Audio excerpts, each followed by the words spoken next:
எந்த நோயினாலும் எவ்வளவு பெரிய பிரச்சனையா இருந்தாலும் மீனாட்சியும் சுந்தரேஸ்வரரையும் மனசுல நீங்க நினைச்சுக்கிட்டு இந்த நாவுக்கரசர் பாடின ஒரு பதிகத்தை பாராயணம் பண்ணுங்க. ஒரு மருந்தாகி உள்ளாய், ஒரு மருந்தாகி உள்ளாய், உம்பரோடு உலகுக்கெல்லாம் பெருமருந்தாகி நின்றாய். இதை விட ஒரு மருந்தே உலகத்துல இல்லை.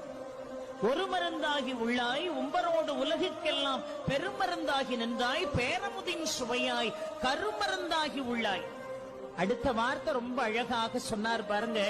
ஆளும் வல்வினைகள் தீர்க்கும் அருமருந்தா, ஆளும் வல்வினைகள் தீர்க்கும் அருமருந்தா, ஆலமாயில் அப்பனே அருள் செய்யாயே என்று அழகாக பாடுகிறார் என்று சொன்னால், ஆளும் வல்வினைகள் நம்மை துரத்தி கொண்டே இருக்கிறது. அந்த வல்வினைகளால நாம எவ்வளவோ, அந்த கர்ம பலன்களால எவ்வளவோ பிரச்சனைகள்ல நாமெல்லாம் சிக்கி தவிக்கிறோமே.